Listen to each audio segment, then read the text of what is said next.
அனைவருக்கும் வணக்கம். அடியேன் அவினாசி ஜோதிலிங்கம். நான் இப்பொழுது அமர்ந்திருக்கின்ற ஆலயம் கும்பாபிஷேகத்திற்கு தயார் நிலையிலே இருக்கின்ற திண்டுக்கல் மாவட்டம் எரியோடு அருகிலே புதுரோடு குஜிலியம்பாறை வட்டம் அங்கிருக்கின்ற மகாசக்தி ஆதி குபேர வாராகி அன்னையினுடைய ஆலயத்தில் இருக்கிறோம்.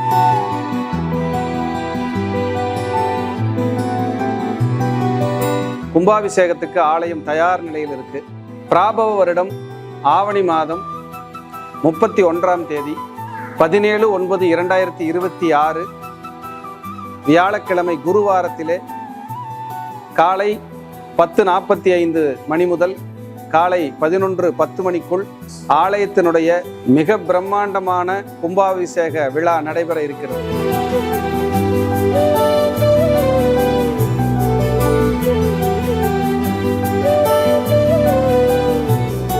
இந்த நிகழ்வை பார்த்து கொண்டிருக்கின்ற நீங்கள் இந்த கும்பாபிஷேக விழாவிலே கலந்து கொண்டு உலக நாடுகளில் நீங்கள் எங்கிருந்தாலும் எந்த வெளியூரில் இருந்தாலும் உங்களை எல்லாம் அன்போடு இருகரம் கூப்பி இந்த ஆலயத்திற்கு அடியேன் சார்பாகவும் இந்த கோவில் நிர்வாகத்தின் சார்பாகவும் சக்திவேல் சுவாமிகள் இந்த கோவிலுடைய ஆலய ஸ்தாபகர் அவர் ரொம்ப சிரமப்பட்டு இந்த ஆலயத்தை உருவாக்கி ஒரு அடுத்த கட்டத்துக்கு கொண்டு வந்திருக்காரு. அது ஒரு பிரம்மாண்டமான ஒரு சக்தி அந்த இடத்துல அம்பாள் உட்கார்ந்துருக்காங்க, உயிரோட்டமா இருக்காங்க. இங்கே யாரெல்லாம் வழிபடுறீங்களோ அவங்களுக்கெல்லாம் நிச்சயமா உங்களுடைய எல்லா நெருக்கடிகளும் தீர்ந்து சுபிட்சம் கிடைக்குங்கிறதுல எந்த மாற்று கருத்துக்கு இடமே கிடையாது.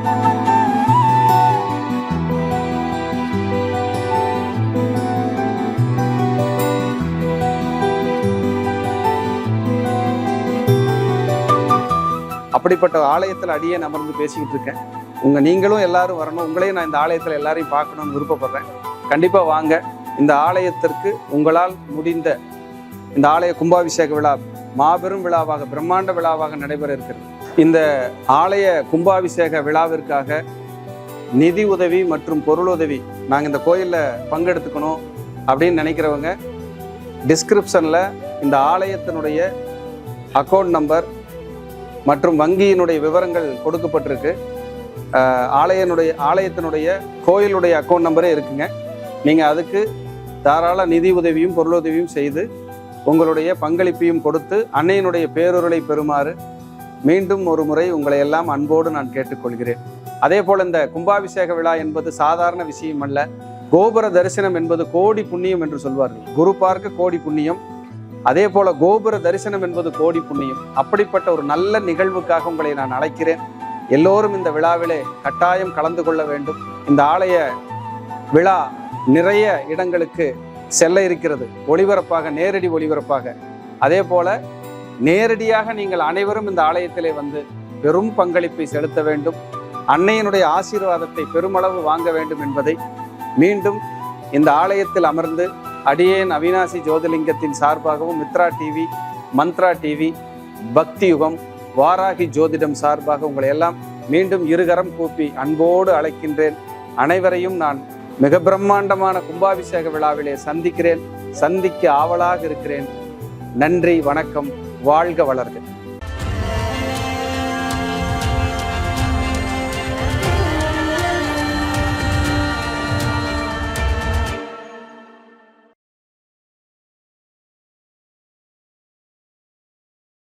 ஐயா வணக்கங்க ஐயா. மணி சார் வணக்கம். வணக்கம், எப்படி இருக்கீங்க? நலமா இருக்கேன். நீங்க? நல்லா எப்பவுமே நல்லா இருப்பீங்க. கண்டிப்பா உங்க அரசு வாழ்த்துக்கள்.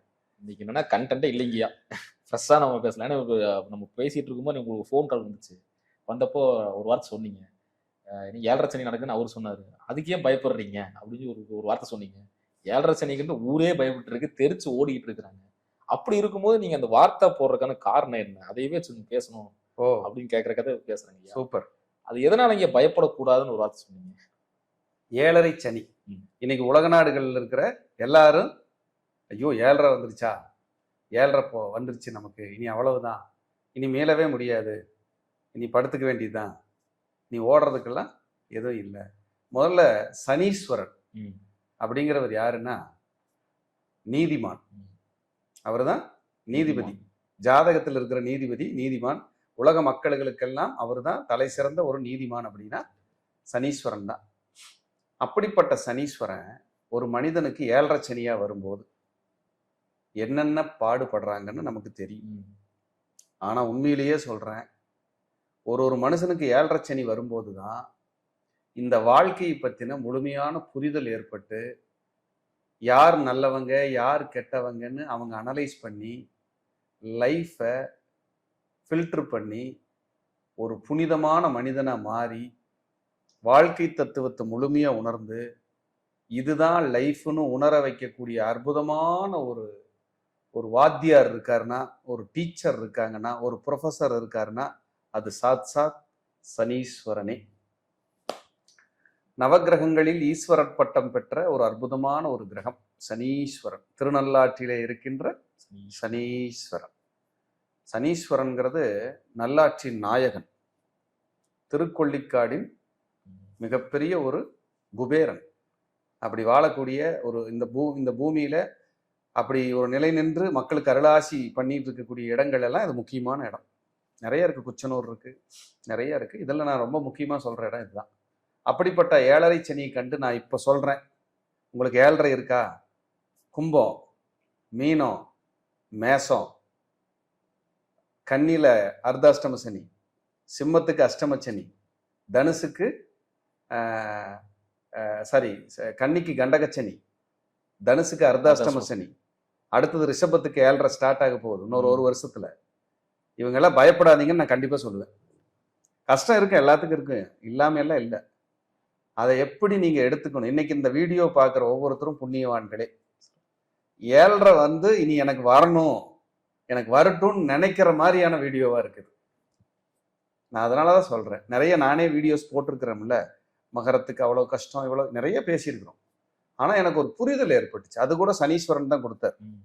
திருக்கொள்ளிக்காடுல வழிபட்டுட்டு இருக்கும்போது இவர் இவ்வளவு நல்லவரா இருக்கிறாரு, அங்க அனுகிரக மூர்த்தியா தான் இருக்காரு, குபேரனா தான் இருக்காரு, தண்டிக்கிறவரா இல்ல, கொடுக்கிறவரா மாறிட்டாரு. இவர் இப்படியெல்லாம் இருக்கும்போது ஏன் நம்ம ஏழரை கண்டு பயப்படணும்னு ஒரு ஞானம் கிடைச்ச இடம் திருக்கொள்ளிக்காடு. அப்படி உட்காந்து யோசிக்கிறேன். அபிஷேகம் எல்லாம் பார்த்துட்டு அப்படியே ஒரு ஓரமா உட்காந்துட்டு சனிங்கிறோம். அங்கேயே சனீஸ்வரனோட வேலை என்ன? என்னைய தோஷம்ங்கிறான், சாபம்ங்கிறான், கோபம்ங்கிறான். ஆனா உயிர் எடுக்கிற யமனை கடவுளுங்கிறான். அவங்க தனி கோயில் வச்சு கட்டி கும்பிடுறீங்க. ஆனா நான் பாடத்தை கற்றுக் கொடுக்குறேன், வாத்தியாரா இருக்கேன், ஒழுங்குபடுத்துறேன். என்னையே கேவலமா நினைக்கிறீங்க, அசிங்கமா நினைக்கிறீங்கன்னு சிவபெருமான் கிட்ட கேட்கிறாரு சார், தபஸ் பண்ணி. அதனாலதான் திருக்கொள்ளிக்காட்டுல அவரோட வில்லம்பெல்லாம் பிடுங்கி ஓரமா வச்சுட்டு தண்டனை கொடுக்குறவராய் நீ இல்லை, நீ ஏற்கலப்பையோட ஊரு கஸ்தத்தோட 4 திருக்கரங்களோட நீ இங்க குபேர சம்பத்தை கொடுக்கக்கூடிய பொங்கு சனியா இருப்பேன்னு சொல்லி அனுகிரகம் பண்றாரு சார் திருக்கொள்ளிக்காட்டு. அப்படிப்பட்ட சனியா சார் நம்ம கெட்டது பண்ணிடுவார். அவர் பண்றது என்னன்னா நம்மளை பியூரிஃபை பண்றாரு சார். என்னது? பியூரிஃபை, புதுப்பிக்கிறாரு சார். அப்படிப்பட்ட ஏழரை சனி பத்தி தான் சார் அன்னைக்கு பேசுவோம். கண்டிப்பா. ஆமா, முதல்ல அவர் நீதிமான் சார். நாம கரெக்டா இருந்தா கண்டிப்பா அவர் நமக்கு தப்பு செய்ய மாட்டார், தண்டனை கொடுக்க மாட்டார். ரொம்ப கரெக்டா உள்ளுணர்வோட இருங்க. நீங்க ஒரு நண்பர்கள்ட்ட பழகுறீங்க, போலியா பழகாதீங்க. உங்க வீட்டுக்காரம்மா கிட்ட பழகுறீங்க, போலியா இருக்காதீங்க. உங்க குழந்தைகிட்ட பழகுறீங்க, போலியா இருக்காதீங்க. சமுதாயத்துல எல்லாத்துக்கிட்டையும் பேசுறீங்க, போலியா இருக்காதீங்க. உண்மையா இருங்க. மனசுல பட்டதை பேசிட்டு காரியத்துக்காக தலையை சொரிஞ்சிட்டு நீங்க வேலை செஞ்சீங்கன்னா அது கர்மாவே. காரியத்துக்காக ஒருத்தர்கிட்ட நிக்க கூடாது சார், அது தப்பு சார். உணர்ந்து வாழணும் சார். இப்ப எனக்காக ஒரு கிளைண்ட், ஒரு பெரிய ஒரு ஆள் இருக்காருன்னா அவர்கிட்ட காரியத்துக்காக நான் போய் நிக்க மாட்டேன் சார். வேண்டாம், நான் என் டியூட்டி பார்க்குறேன், அவர் எனக்கு வெல்விசரா இருக்காரு, அந்த ரிலேஷன்ஷிப் இறுதி வரைக்கும் இருந்தா போதும் சார். நான் நினைக்கிறது தான். அப்படி சனி வாழ்க்கை பாடத்தை கற்றுக் கொடுப்பார் சார். ஒருத்தர்கிட்ட நம்ம எப்படி நடந்துக்கணும், எப்படி இருக்கணும், ஒருத்தர்கிட்ட நம்ம எப்படி அப்ரோச் பண்ணணும், அவங்க நம்ம கிட்ட எப்படி நடந்துக்கிறாங்கிற பொறுத்து நம்ம எப்படி வாழணும் அப்படிங்கக்கூடிய வாழ்க்கை பாடத்தை சிறப்பா சனீஸ்வரன் கற்றுக் கொடுப்பார் சார். அதான் அவரோட வேலை, வாழ்க்கை பாடத்தை கற்றுக் கொடுக்கறது தான் வேலை சார். அதுக்கப்புறம் சனியோட மிகப்பெரிய ஒரு விஷயம் என்னன்னா போலிகளை அடையாளம் காண்பிப்பது. இந்த ஏழரை சனியில தான் உங்க கூட படிச்சவங்க, கூட பிறந்தவங்க, அம்மா, அப்பா, மனைவி, குழந்தை, நண்பர்கள், பார்ட்னர், பிஸ்னஸ் பார்ட்னர், இப்படி யாரெல்லாம் உங்களை சுத்தி போலிகள் இருந்தாங்களோ அவர்களை பூரா அடையாளம் காட்டி களை எடுத்து உங்களை புதுப்பிச்சு இன்னாரு இப்படின்னு உங்களை தெரிய வைக்கிற பீரியடு ஏழரை சனி பீரியடு சார். அதாவது முகமூடியை கழட்ட போற, முகமூடியை கழட்டுற காலம் சார். அப்போ உங்களை சுத்தியுமே நீங்க யாரை நம்புறது வேணான்னு நினைச்சு பயந்துகிட்டு இருப்பீங்கல்ல, அப்ப ஏழரை சனி வந்தா சுத்தி இருக்கிறவங்க முகமூடியை கழட்டி, உனக்கு இவன் துரோகம் பண்ணியிருக்கிறான், கெடுதல் பண்ணியிருக்கிறான், பிரச்சனை பண்ணியிருக்கிறான்னு சொல்லி முகமூடியை கிழிச்சு காட்டக்கூடிய காலம் சார். அப்படிப்பட்ட ஒரு அற்புதமான காலம் சார் அது. அப்படி வரும்போது நமக்கு தெளிவு கிடைச்சிருது சார். அப்புறம் இன்னொரு வேலை பண்றாரு சார், தன்னம்பிக்கை பிறக்குது சார். பட்ட கஷ்டமா பட்டு பட்டு சார், இனி நம்ம கரெக்டா இருக்கணும், காசை சேர்த்து வைக்கணும், உடம்ப கவனிச்சுக்கணும், உறவுகிட்ட கரெக்டா பேசணும், முக்குல திரும்பும் போது கூட கவனமா 2 வீலர்ல திரும்பணும், இல்லைன்னா நாய் குறுக்க வந்துடும். இப்படி அவேர்னஸை கொடுத்து சார் ஒரு மனிதனை தன்னம்பிக்கை ஆக்குறாரு சார். 7.5 சனி தன்னம்பிக்கைக்குரியவரா மாத்துறாரு சார். 7.5 சனி இது ஒரு பெரிய பலம் சார். அதுக்கப்புறம் சார் பணத்துக்கான மதிப்பை உணர வைக்கிறார் சார். 7.5 சனி வரும்போது உங்ககிட்ட பணத்தை வந்து நோய்க்காகவோ கஷ்டத்துக்காகவோ புடுங்கிட்டு விட்டுறாரு. இன்னொருத்தர்கிட்ட போய் ஃபோன் பண்ணி கேட்பீங்க பணத்துக்காக, முதல் ஃபோன் எடுப்பாரு, 2வதா கூப்பிடும்போது ஃபோன் எடுக்க மாட்டார். அப்ப அந்த மனிதருடைய உண்மை முகத்தை உங்களுக்கு காட்டி கொடுத்துட்றாரா? நீங்க பணம் இல்லாம இன்னொருத்தர்கிட்ட போய் கேட்டோம்னா இனி யாரும் பணம் தர மாட்டாங்க, இனி லைஃப்ல சேர்த்து வைக்கணுங்கிற எண்ணத்தை நமக்கு விதைக்கிறாரா இல்லையா? அப்ப 7.5 நல்லதா கெட்டதா யோசிச்சு பாருங்க. இது ஒரு பாயிண்ட் சார். அதுக்கப்புறம் சார் பணிவை கத்துக் கொடுக்குறாரு சார். எப்படி?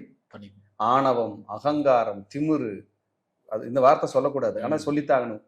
ஆணவம், அகம்பாவம், அகங்காரம், தான் நான்கிற எண்ணம், தலகணம் சார், இத்தனையெல்லாம் இருந்த நமக்கு ஒரு 7.5 வந்ததுக்கு அப்புறம் தன்னை அறிய தனக்கு ஒரு கேடில்லை, தன்னை அறியாமல் தானே கெடுகின்றான் அப்படிங்கிற வாழ்க்கை தத்துவத்தை கத்துக் கொடுக்குறாரு சார்.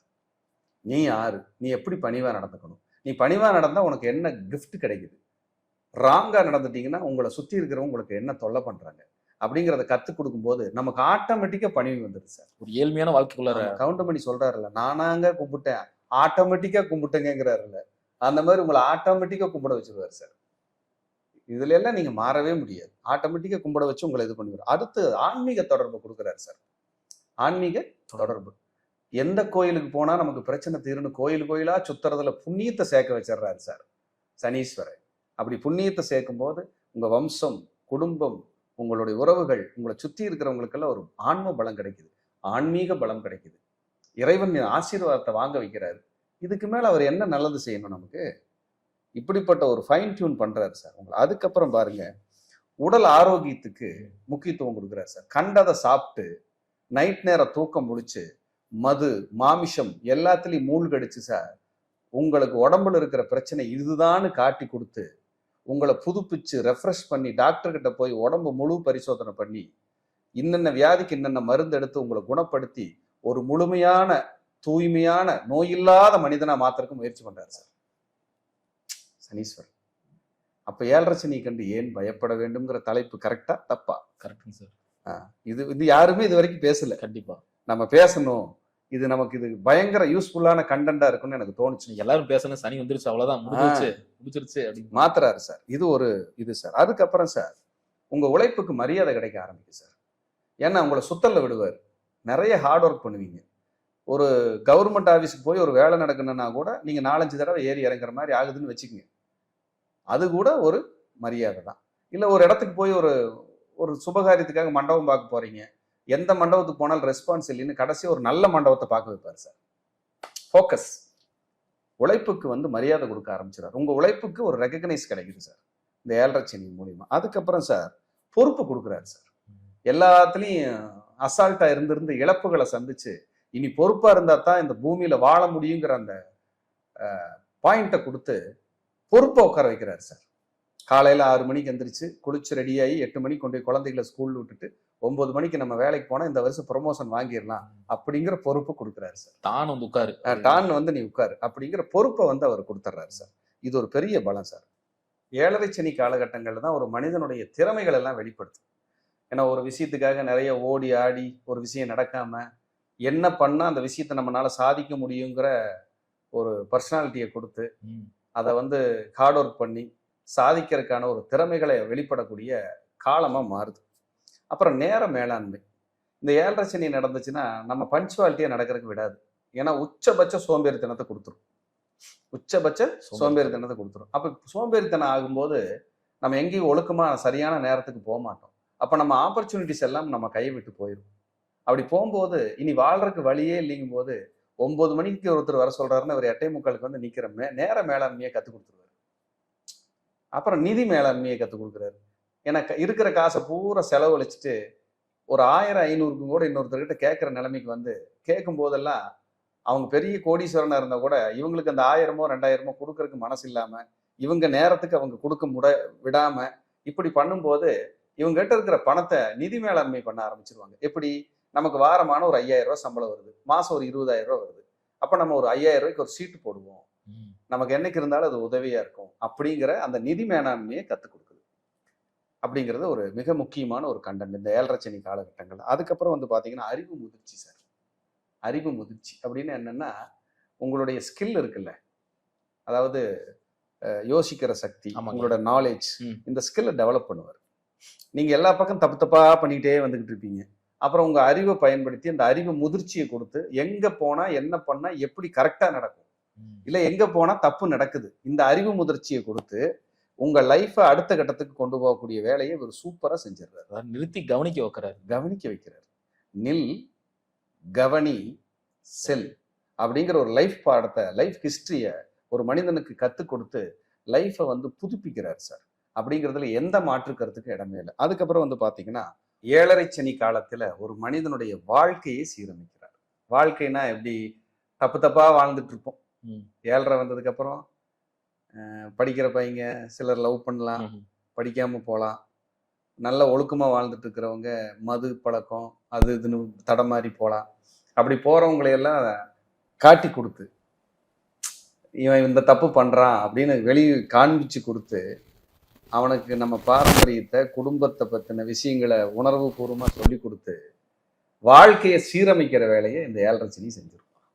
இறுதி கட்டமா பாதுகாப்பு. எல்லா தவறும், எல்லா வாழ்க்கை பாடத்தையும், எல்லா சீரமைப்பையும் முடிந்த பின்பு ஒரு தனி மனிதன் ஒரு புது மனிதனாக உருவெடுத்து, புது அவதாரமாக உருவெடுத்து பாதுகாக்கப்பட்ட ஒரு நல்ல வாழ்க்கை வாழ ஆரம்பிக்கிற ஒரு அற்புதமான காலமாக 7.5 சனி இறுதி காலம் சொல்கிறது. அப்ப 7.5 முடிஞ்சாலே ஒரு மனுஷன் நல்லா இருப்பான் அப்படின்னா என்ன காரணம்னா இதுதான் காரணம். இது எல்லாத்தையும் பட்ட துன்பம். அதுலயும் ஃபர்ஸ்ட் சனி வருதுன்னு வைங்க, அதுக்கு பேரு மங்கு சனி. 2வது சுற்றா சனி வருதுன்னா அதுக்கு பேரு பொங்கு சனி. 3வது சுற்று சனி மரணச்சனி. 3வது சுற்றுல செத்து போயிருமா சார்? அப்படி இல்லை, மறுபடியும் 4வது சுத்து பார்க்கறதுக்கு நம்ம இருக்க மாட்டோம். அதனால இந்த சனியோட உனக்கு மரணம். சிலருக்கு 4வது சுத்து ஒரு 5% தான் அது கிடைக்கும், எல்லாத்துக்கும் கிடைச்சிடாது.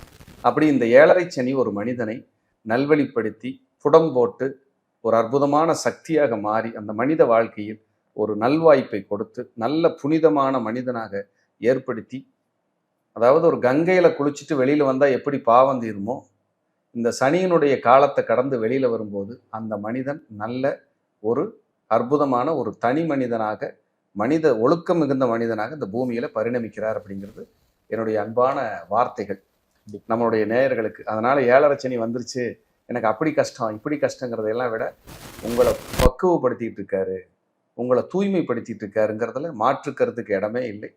உங்களுடைய சுய ஜாதகத்தை உங்களுடைய ஜோதிடர்கள்ட்ட காட்டி உங்கள் தசா புத்திகளையும் அனலைஸ் பண்ணிவிட்டு நீங்கள் நல்லபடியாக பார்த்துக்குங்க.